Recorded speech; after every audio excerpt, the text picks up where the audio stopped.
Oh, oh, vous êtes là? Vous vous demandez ce que je suis en train de faire? Je suis en train de jouer. Comment pouvons-nous savoir que je suis effectivement en train de jouer? Alors, c'est un jeu plutôt classique, hein, le démineur. Le principe est simple, il y a des cases. Parmi ces cases, 99 bombes. Il va falloir essayer de découvrir toutes les cases sans toucher une seule bombe. On a le clic gauche pour pouvoir viser au niveau des cases, et le clic droit pour dire où il y a une bombe. Si bien évidemment on se trompe, essayons de se tromper, on tombe sur une mine et on a perdu. Alors qu'est-ce qui fait qu'à un moment on se dit ça c'est un jeu? Qu'est-ce qui fait qu'à un moment on considère que c'est un type de jeu?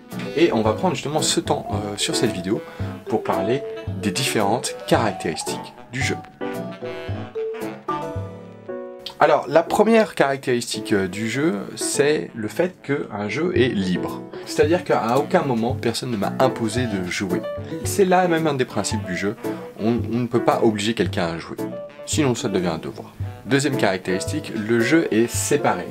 On considère qu'il y a un début, donc là je fais la nouvelle partie, début, le jeu se déroule, j'ai perdu, le jeu s'arrête.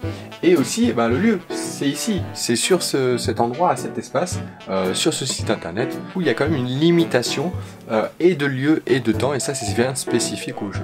Troisième caractéristique, le jeu est incertain. On ne sait pas le résultat, on ne sait pas ce qui va se passer à la fin, on ne peut pas deviner ce qui va se passer.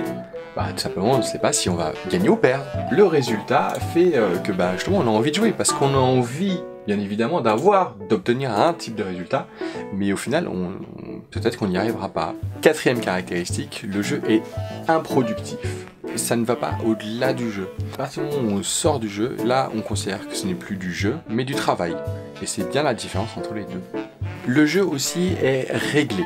Chaque jeu a des règles, un ensemble de règles qui lui sont propres. Et donc qui existent au moment où le jeu débute et qui s'arrêtent d'exister quand le jeu s'arrête. Dernière caractéristique, le jeu est fictif. C'est-à-dire qu'il y a un élément d'irréalité dans le jeu qu'on peut voir par des éléments concrets. Les bombes, ce ne sont pas des vraies bombes, elles ne vont pas exploser, mais il y a quand même cette projection d'imaginaire de la bombe qui va exploser à partir du moment où on perd. Chaque jeu a une réalité seconde qui amène encore une fois cette idée de société dans la société. Voilà pour l'ensemble des caractéristiques du jeu et je vous laisse aller à la suite de la formation.